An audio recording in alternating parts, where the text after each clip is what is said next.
बंदो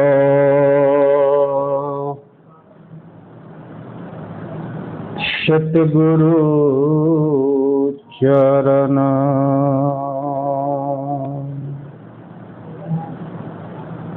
बंदो सतगुरु चरण, जाहि कृपा से मिटे जन्म अरो मरण, भ्रम मिटे सत्य को जाने, भ्रम मिटे सत्य को जाने,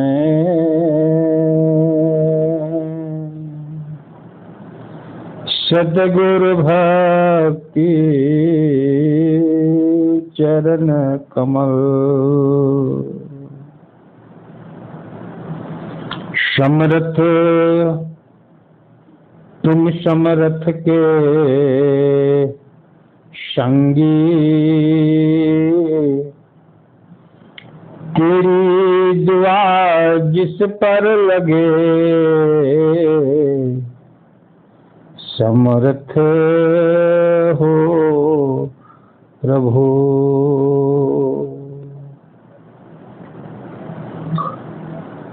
अध्यात्म सम्राट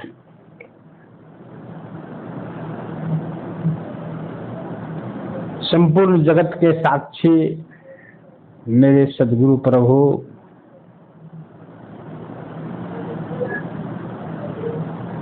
जैसे तुम अनंत हो तुम्हारा विज्ञान भी अनंत है, ठीक उसी तरह से आपकी सत्संग भी अनंत है। अनंत का बखान जब किया जाता है वह भी अनंत ही है और उसका नाम सत्संग है।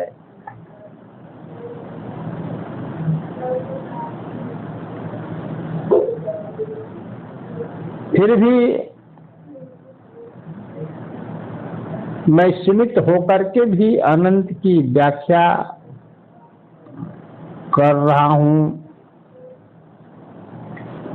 जो असंभव है, लेकिन संभव आपकी कृपा से होती रही है और आगे भी होगी।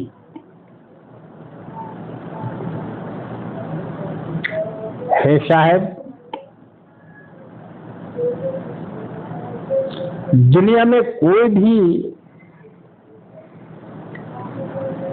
संपत्ति हो या सुख हो जिसका संबंध शरीर से है,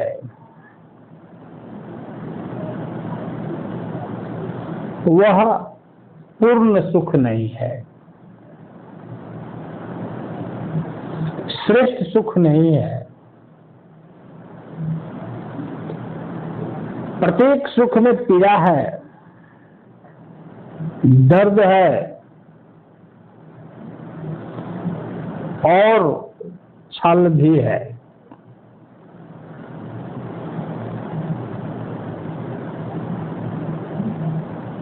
और यह तभी समझा जा सकता है जब आपकी सत्संग से, भेद से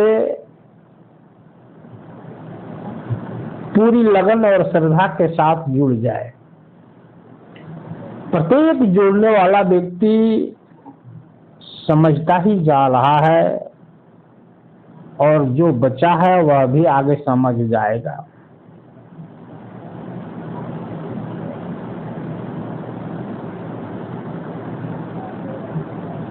मैं तो कहता हूं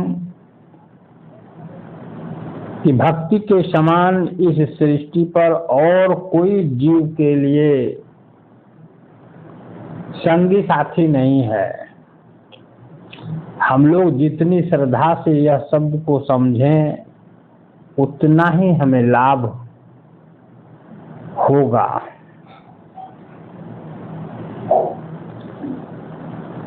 मैंने कहा कि भक्ति के समान और कुछ नहीं।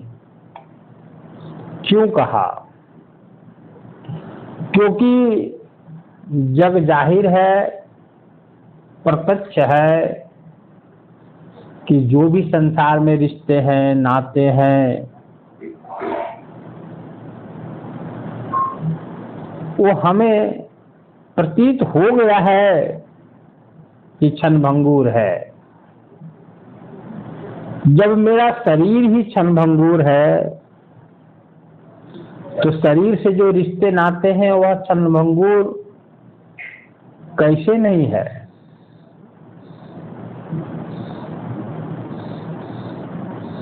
फिर भी हम लोग क्षणभंगुरता को बड़ी ही लगन से करते रहते हैं, कोशिश करते हैं और हम इसी में भूले हुए रहते हैं। हमें जागना होगा, होश में आना होगा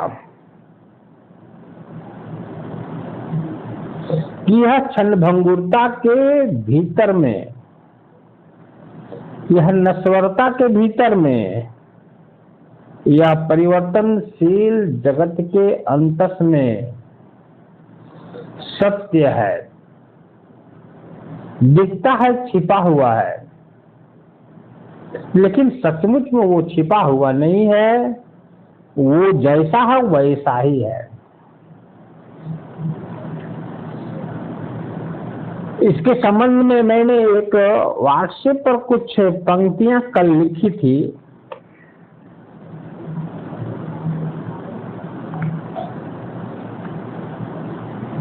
उसे उजागर करना आवश्यक समझता हूं और हमें लगता है कि जब व्हाट्सएप पर जाता है तो आप लोग भी ध्यान से समझने का कोशिश अवश्य करते हैं और करने के बाद कुछ दिखाई देता है। मैंने कहा था, जहां शब्द खत्म हो जाते हैं मौन वहीं जन्म लेता है। जहां शब्द खत्म हो जाते हैं मौन वहीं जन्म लेता है। आप इसका ज्ञान के अनुकूल अपने अपने बुद्धि से अर्थ समझने का प्रयास अवश्य किए होंगे, लेकिन मेरे सदगुरु के प्यारे जीवों, गहरा विषय है। एक बार इसे समझ गए तो हमें लगता है कि अध्यात्म जगत का जितना भी भेद है उसको समझने में कहीं कठिनाई नहीं होगी। जहां शब्द खत्म हो जाते हैं मौन वहीं जन्म लेता है। यहाँ मौन का मतलब है कि संसार में प्रचलन है कि वाणी का प्रयोग नहीं करना। कुछ लोग एक स्लेट रखते हैं और अपनी इच्छा को दूसरे के पास स्लेट में लिख देते हैं और स्लेट उसके आंखों के सामने दिखा देते हैं। वो देखने वाला व्यक्ति पढ़ लेता है और समझ जाता है ये महात्मा क्या कह रहा है या क्या मांग रहा है या क्या इनकी इच्छा है। ऐसे महात्मा को मौनी बाबा कहते हैं। मतलब जो बोलता नहीं है उसको मौनी बाबा कहते हैं। ऐसे लोगों को मौनी कैसे कहा जाता है? कहा जाता नहीं, कहा जा सकता है। बिल्कुल नहीं। स्लेट में वह जब लिख रहा था आपको बताने के लिए तो वो बोल ही रहा था, उसके ओठ नहीं फड़फड़ा रहे थे, जीभ 32 दांत के बीच में चंचल नहीं थी, लेकिन वो सब कुछ बोल रहा था अपनी इच्छा के अनुकूल, इसलिए वो मौनी नहीं है। मौन का मतलब है कि जहां पर प्रकृति नहीं है। मौन का मतलब है जहां पर प्रकृति नहीं है। 5 तत्व नहीं है, 5 तत्व के 25 प्रकृतियां नहीं है, 3 गुण नहीं है, 5 ज्ञान इंद्रिया नहीं, 5 कर्म इंद्रिया नहीं, रजोगुण तमोगुण सतोगुण नहीं, जन्म नहीं मृत्यु नहीं, भौतिक कोई भी सौंदर्य नहीं, भौतिक वाणी नहीं। मतलब मैं ये कहना चाहता हूं कि जो उत्पन्न हो चुका है सत्य से, प्रत्येक उत्पन्न होने वाला जो पदार्थ है एक सीमा में है, और एक सीमा में रहने वाला जो भी पदार्थ है, ये जहां पर नहीं है, जहां पर नहीं है वहां पर क्या है? वहां पर सिर्फ मौन है। मौन है, मौन का मतलब एक सत्य है।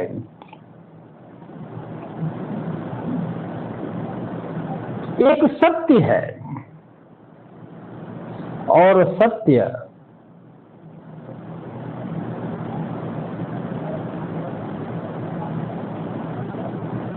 को मैंने मौन कहा है, और वह जन्म लेता है ऐसा भी कहा है। पूरा वाक्य है, जहां शब्द खत्म हो जाते हैं मौन वहीं जन्म लेता है। नहीं, मौन जन्म नहीं लेता, वो है ही मौन। जन्म लेने का तात्पर्य यह है कि उससे अनभिज्ञ है प्रत्येक मनुष्य, प्रत्येक जीवात्माएं उसको छू नहीं पा रहा है, उसके बारे में कल्पना नहीं कर पा रहा है, उसके बारे में कोई थॉट नहीं। जितना भी कल्पना और थॉट वह मन के आधार पर है, बुद्धि के आधार पर है, जो पूर्ण रूपेण से फिजूल है, व्यर्थ है, बकवास है।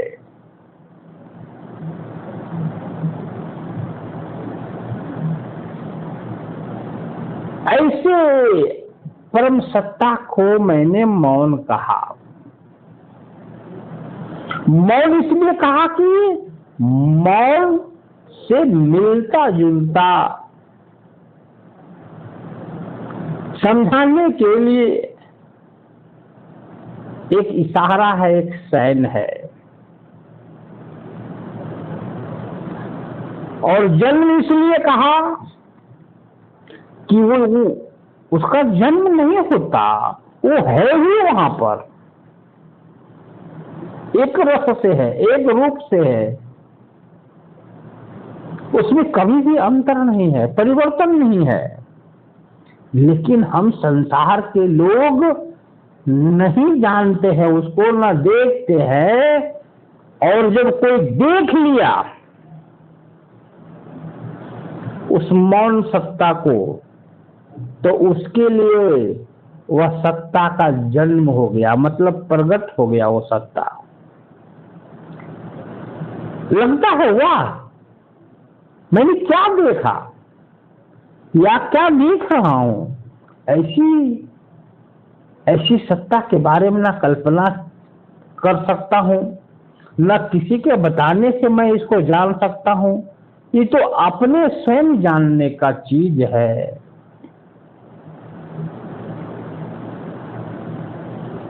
उदाहरण देता हूं, जैसे समुद्र को हम लोगों ने करीब करीब सभी देख चुके हैं, लेकिन समुद्र को बाहर से देखना और बाहर से देखते देखते हम उसके तल तक पहुंचना,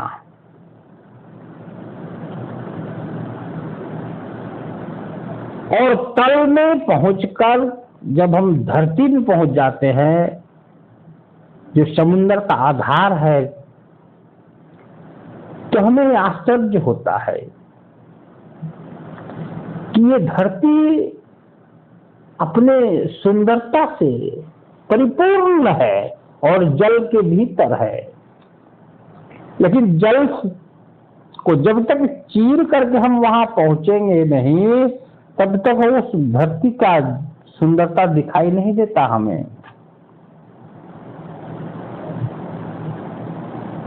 ठीक उसी तरह से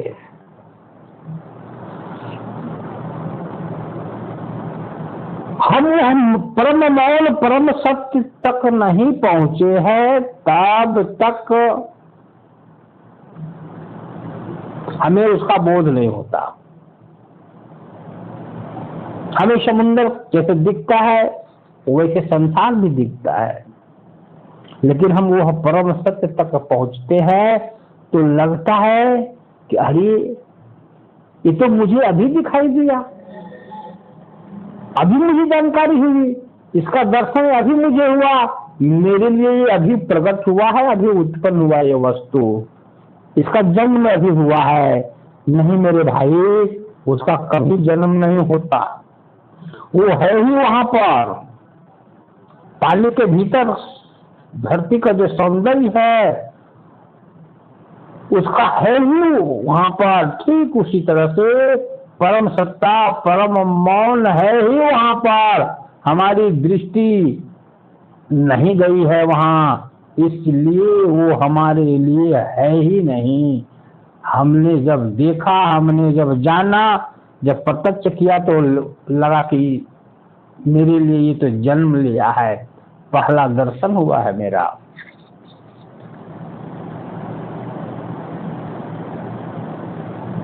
तो प्रत्येक पाने वाला व्यक्ति जब पा जाता है तो लगता है कि ये वस्तु प्रकट हुआ है मेरे लिए, लेकिन वो कभी प्रकट नहीं हुआ, वो है ही वहां पर। हमारी सूरत चीर कर वहां पहुंची, हमारी सूरत प्रवेश कर गई वहां पर, तब वह परम मौन परम सत्य दिखाई दिया। अब देखने के बाद आश्चर्य होता है कि ये है और क्या है, देखने वाला को ही पता चलता है। वो अब सब कुछ समझ गया सत्य के बारे में, समझाने की आवश्यकता नहीं है, अब उसको पढ़ने की आवश्यकता नहीं है, लिखने की आवश्यकता नहीं है कि मैंने क्या देखा, मैंने क्या देखा।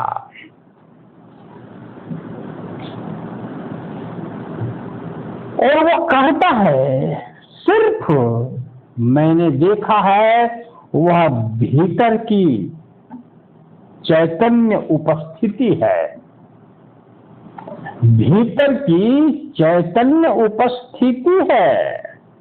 और जो भी इस द्वार से गुजर गया, इस अनुभव से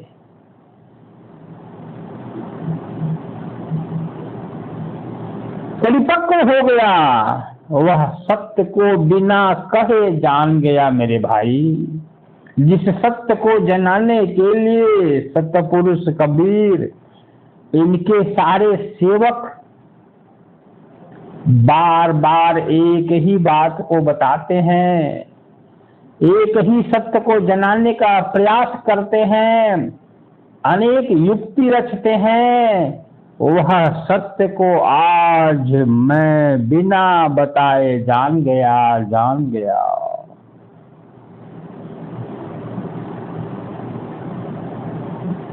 यह जो जानने की प्रक्रिया है बड़ी निराली है।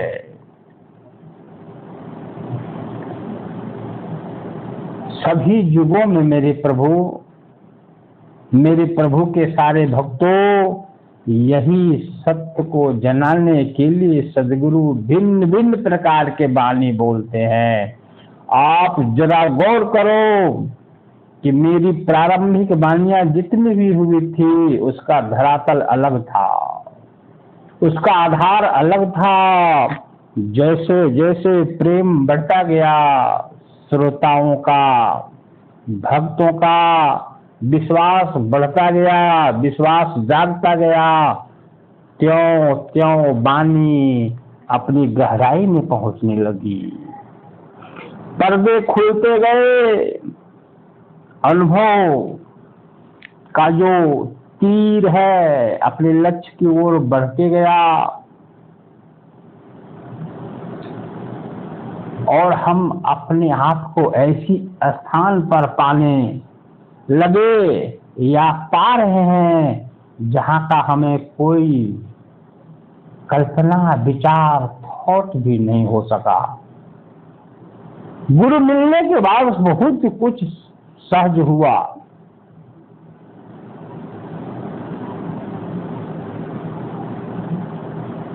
यह प्रेम और सत्संग का परिणाम, फल। और अब जितनी भी वाणियां प्रकट हो रही हैं सिर्फ उसी एक के लिए हो रही है मेरे भाई, उसी एक के लिए हो रही है जिसको सत्य नाम कहते हैं, शब्द गुरु कहते हैं, सत्य पुरुष कहते हैं। उसी एक को जमाने के लिए मैंने भिन्न भिन्न युक्ति का प्रयोग किया है। कोई दूसरा है ही नहीं जानने लायक, वह एक ही है। और एक को ही जनाने के लिए कहीं 68 अरब वाणी, कहीं 34 अरब वाणी, कहीं 14 अरब वाणी बोलने की बात कही गई है।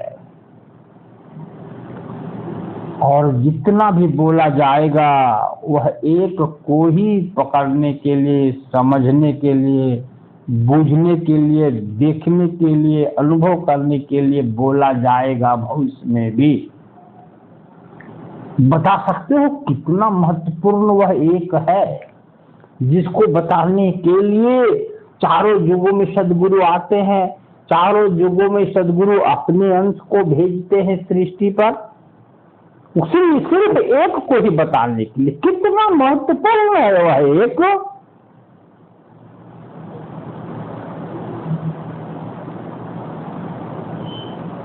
हरी जन्म जन्म का नींद, भूख, प्यास, कमी, अधूरेपन सब समाप्त हो जाता है वह एक को पाने के बाद। अनेक मिले हुए हैं, अनंत मिले हुए हैं, भिन्न भिन्न प्रकार के सुख मिला हुआ है, समृद्धि मिली हुई है, लेकिन वह एक का बोध नहीं हुआ है। जिस दिन एक का बोध हो गया तो ये अनंत जितने भी या अनेक जितने भी मिले हुए हैं ये गौण हो जाते हैं, ये अस्तित्वहीन हो जाते हैं। ये लगता है ये रह करके भी अब नहीं है। इतना महत्वपूर्ण वह एक सत्ता है।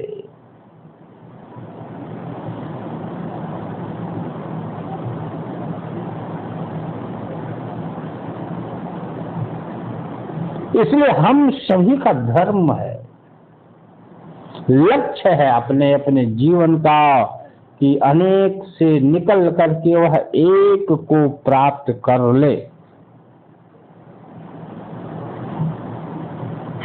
अनंत जन्मों की क्षुधा पूर्ण हो जाती है, तृप्ति मिल जाती है, हम ठहर जाते हैं मेरे भाई। आइए यह ठहरा हुआ को जानने के लिए एक छोटी सी मनोरम कहानी के माध्यम से आपको हम समझाना चाहेंगे।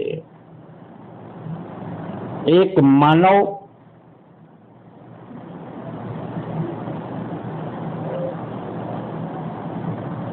का मृत्यु निकट आ गया। वह मानव के समक्ष भगवान प्रकट हो गए।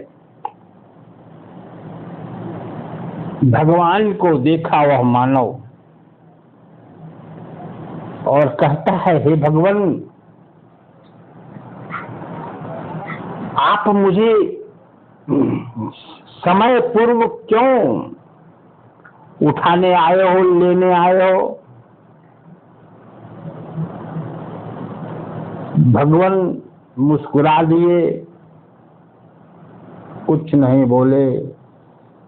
तब तक वह मरने वाला व्यक्ति को दिखाई देता है कि भगवान के पास एक बक्सा है।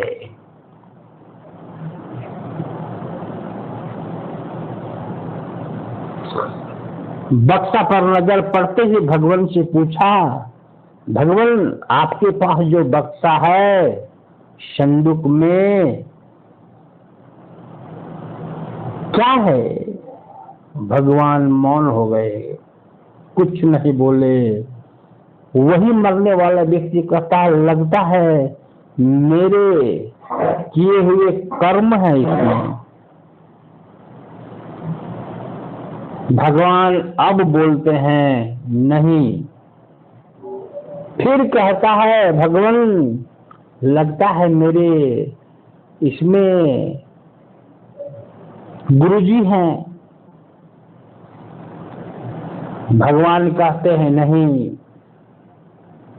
आगे कहता है, क्या इसमें मेरे माता पिता हैं? भगवान कहते हैं, नहीं। तो जरूर इसमें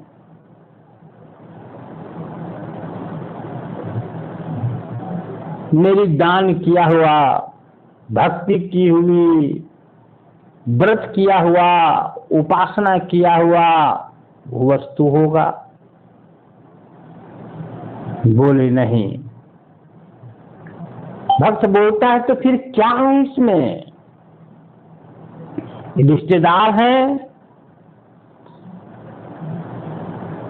पड़ोसी हैं, मेरा धन है।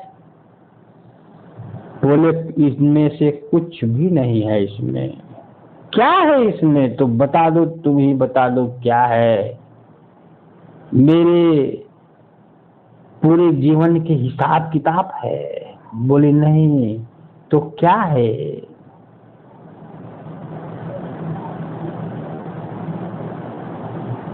भगवान ने कहा, तुम मरने के पहले इसे खोल कर देख लो।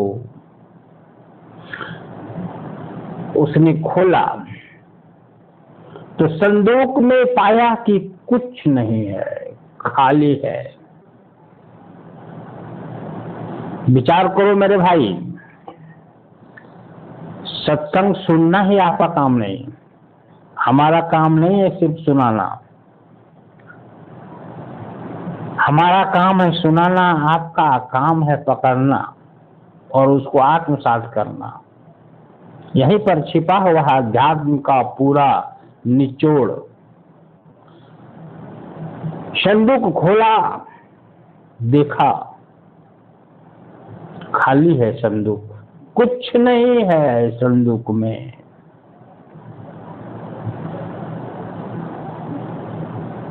मानव बोला, भगवान इसमें तो कुछ नहीं है। भगवान ने कहा, मैं तो कहा कि तुमने जितनी भी बातें पूछा कि ये बक्सा में ये होगा, ये बक्सा में वो होगा। मैंने कहा नहीं, तुमने खोल के देखा भी, इसमें कुछ नहीं है, कुछ नहीं है। तुम जितना भी सोच रहे हो उसमें से इसमें कुछ नहीं है। भक्त कहता है, मरने वाला व्यक्ति कहता है, तो आप ही बताओ मैं क्या समझूं यह बक्से से। भगवान ने कहा, तुम अभी भी नहीं समझा, मैंने सब कुछ समझा दिया इस बक्से के माध्यम से, और तुम अभी भी नहीं समझा। अरे तूने जितनी भी बातें कहा कि मेरे कर्म होंगे इसमें, सोना चांदी होंगे इसमें, माता पिता होंगे इसमें, गुरु जी होंगे इसमें, मेरे दान की शक्ति होगी इसमें, मेरे भक्ति की शक्ति होगी, मेरी कमाई होगा, मेरा सब कुछ होगा, दया धर्म होगा, रिश्तेदार नाते होंगे, बेटा बेटी होगा, ये कुछ है ही नहीं, ये है ही नहीं कभी। तुम्हें भ्रम हुआ है सिर्फ मन के कारण, मन के मनन के कारण, मन के चिंतन के कारण, मन के विवेचन के कारण, मन के अज्ञान के कारण, मन के पतन के कारण, मन के विमुखता के कारण।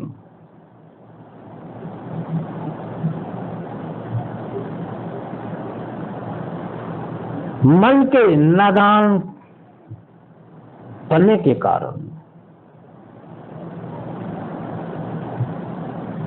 ये कभी थे ही नहीं, न कभी है।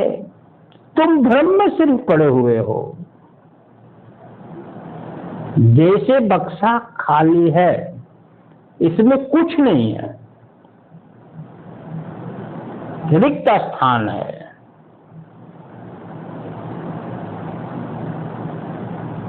वैसे ये संसार खाली है, रिक्त स्थान है, कुछ नहीं है। जो भी है मन में है। साहेब की वाणी है, माया माया सब कहे, माया न चिन्हा कोई, जो मन से उतरे नहीं, माया कहावे सोई। क्या संसार मन में है। जिस दिन मन का संसार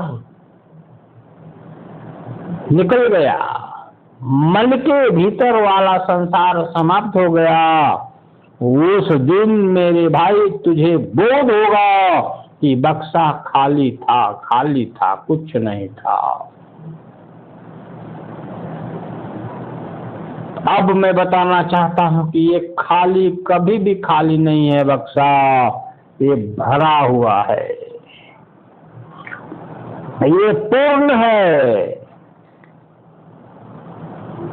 अस्तित्वमान है,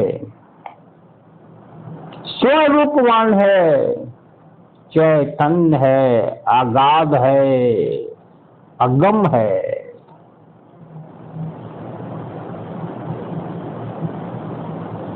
कभी खाली नहीं होता बक्सा। बक्सा काने, बक्सा के अंदर जो स्पेस है, जो रिक्तता दिखाई दे रहा है, वह पूर्ण है, वह सौंदर्य से भरा हुआ है।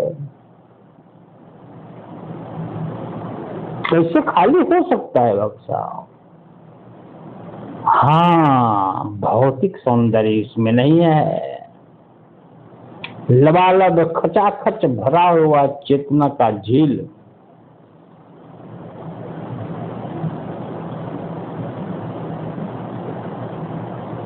यही सत्य को तुम बिना गुरु के नहीं जान सकते, बिना भक्ति के नहीं जान सकते, बिना सहज योग के नहीं जान सकते, बिना सत्संग के नहीं जान सकते।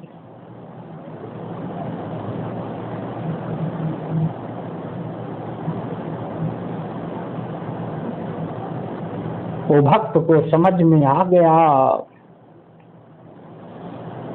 कि परमात्मा क्या चीज होता है, कौन सी अवस्था का नाम है परमात्मा, कौन सा सौंदर्य का नाम परमात्मा है। वही सौंदर्य, वही परम सत्य, वही परम मौन जो भीतर में छिपा हुआ है, जिसको जानने के बाद कोई कुछ भी जानना शेष नहीं रहता है, उसको साधारण सा साधारण व्यक्ति भी समझ लेता है कि सत्य है क्या। इसी सत्य की खोज में पूरे अखिल ब्रह्मांड गतिमान है। सभी घूम रहे हैं, सभी आगे बढ़ रहे हैं उसी सत्य की खोज में, लेकिन गुरु भक्त सहज में पा जाता है और गुरु विमुखी निगुरा जुआली के जैसा संसार में समय बिताता है और हार के इस संसार में बिना समझे अनुभव किए ही विदा हो जाता है। यही परम सत्य को मैंने चंद पंक्तियों में प्रकट करने का प्रयास किया था कि जो इस द्वार से गुजर गया वह सत्य को बिना कहे जान गया। तो मेरे प्यारे बंधुओं, जिस खुदा की खोज में, जिस खुदा की चाह में हम अपने अनमोल जीवन को गंवा देते हैं,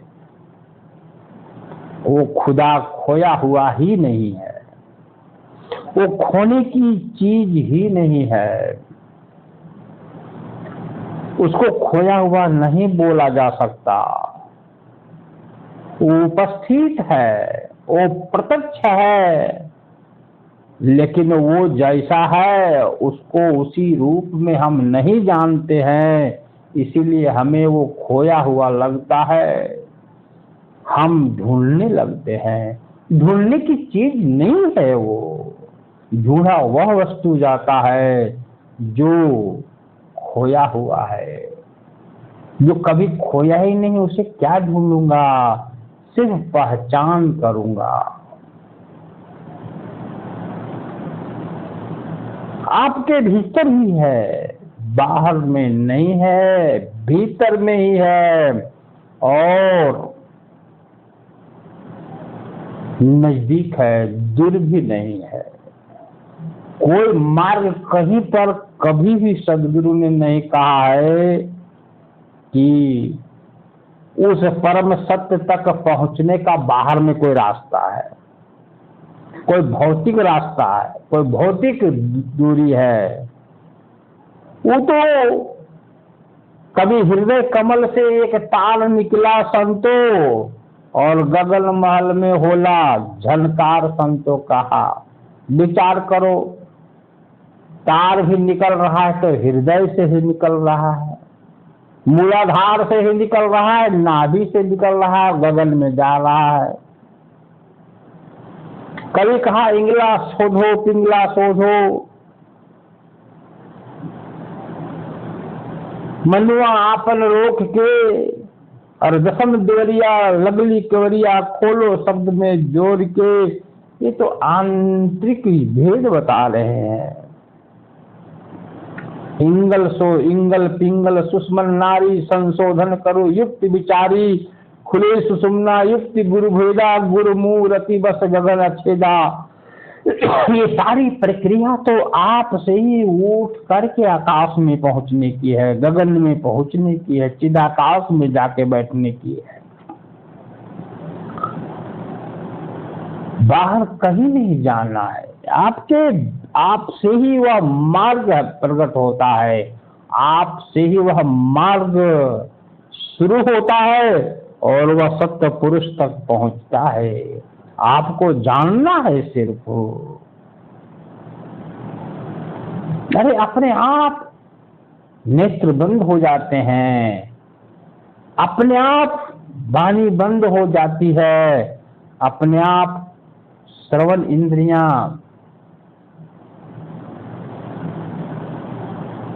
शांत हो जाती है और भीतर में दिखाई देने लगता है एक अनजान सा सौंदर्य, एक विशेष सा स्वरूप जो अगाध है।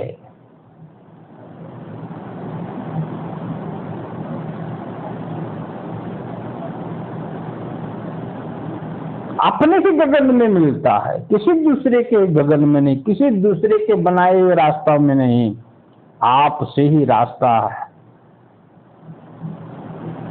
निकला है, उसी पर चलना है। मेरे बंधुओं, वो खोया नहीं है, तभी तो आपके ही अंदर है, वो प्रकट है। हम नहीं जानते इसलिए खोया हुआ लगता है।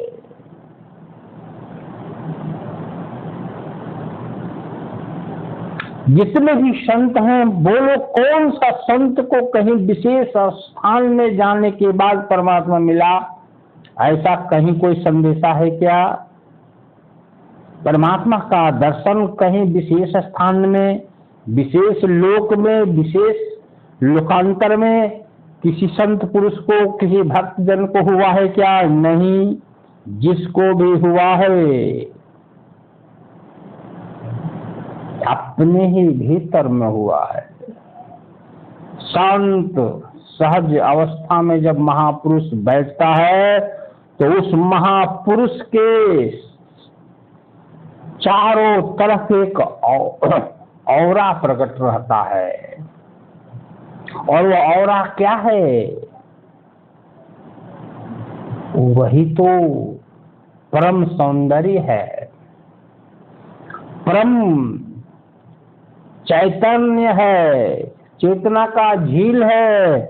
उसी में सुरत, उसी में सुरती, उसी में निर्ति बनकर के लवलीन रहती है। चश्म दिल से देख तू क्या क्या तमाशा हो रहा, चश्म दिल से देख तू क्या क्या तमाशा हो रहा, दिल सता में दिल सताने के लिए।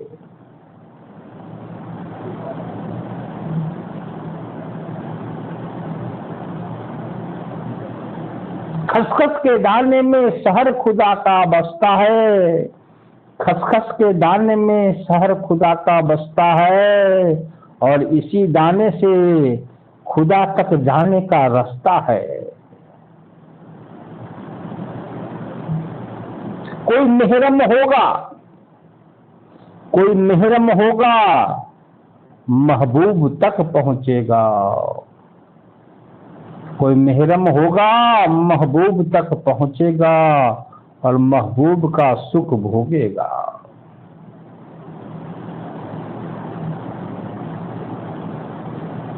तो मेरे मित्रों, ये शुद्ध रूप से वैज्ञानिक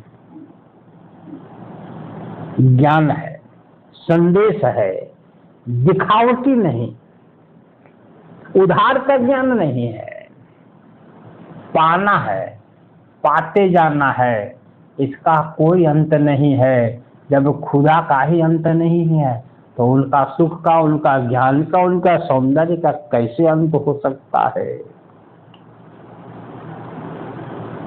इसलिए मैं दोबारा कहता हूं और कई बार कह चुका हूं कि खुदी को कर बुलंद इतना, खुदी को कर बुलंद इतना कि हर तकदीर के पहले खुदा बंदे से पूछे बोल तेरी रजा क्या है।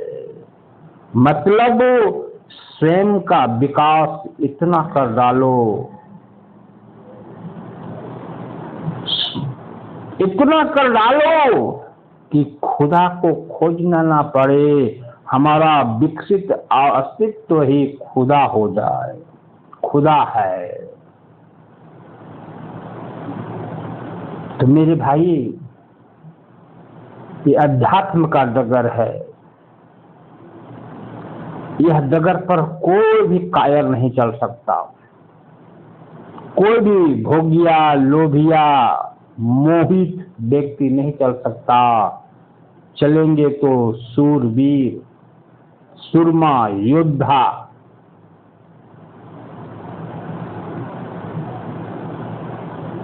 कच्ची भक्ति करने वाला यह ज्ञान पर नहीं टिक सकता। जो श्रद्धावान होगा, प्रेम से छक करके जीता होगा, अनुराग से अनुग्रहित होगा, वही यह पथ पर जीवन काल में सफल होगा। तो मेरे बंधुओं,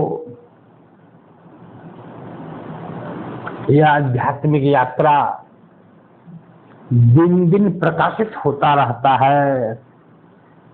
जितना अंतरतम में बढ़ोगे, जितना अंतरतम में स्थिर होगे, उतना विकसित शहर का ज्ञान होगा, दर्शन होगा।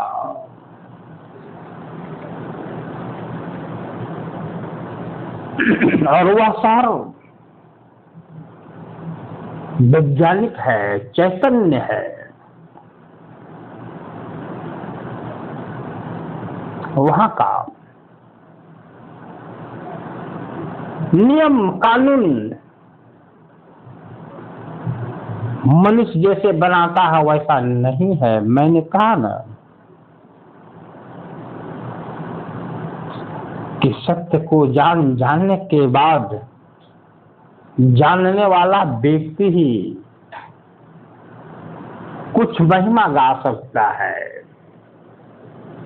हालांकि वाणी से नहीं गाया जा सकता है, उदाहरण के माध्यम से समझाया जा सकता है, इशारा दिया जा सकता है।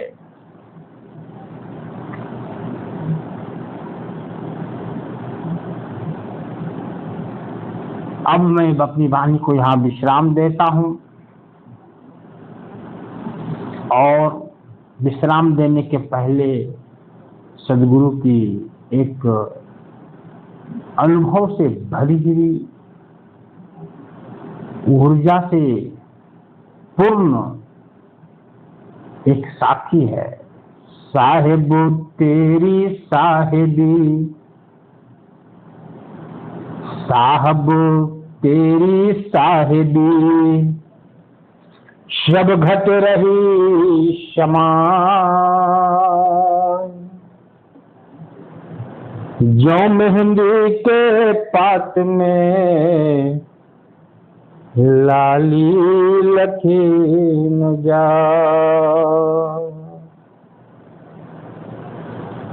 लाली तेरे लाल की, लाली तेरे लाल की, जित देखो तित लाल। लाल देखन मैं गई, मैं भी हो गई लाल।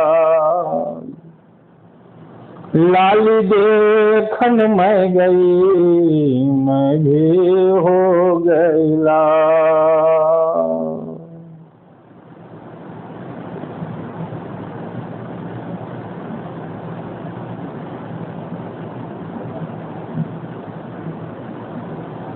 सदगुरु के जो वचन है, ये संसार में हमको कहने में जरा सा भी संकोच नहीं है कि अर्थ लगाने वाले अर्थ लगाते लगाते मर गए, फिर जन्मे और फिर अर्थ लगाना चालू किए, व्यर्थ हो गया सारा अर्थ। नहीं काम आया जीवन को सुख देने के लिए, शांति देने के लिए। काम सिर्फ आता है अनुभव, गुरु भक्ति।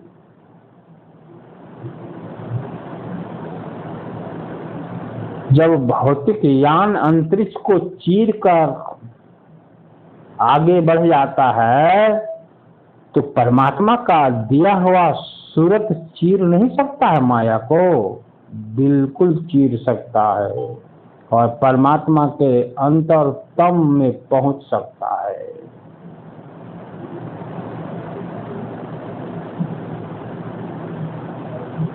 इसलिए हे भक्त, भक्ति करो,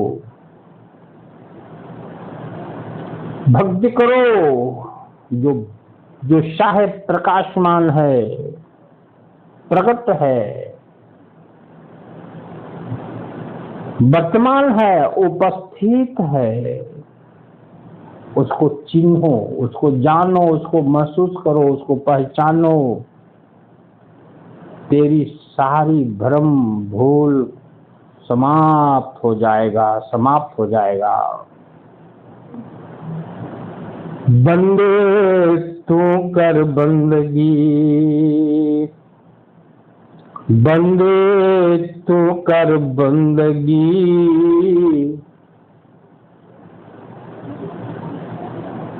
बंदगी से टूटे बंधन,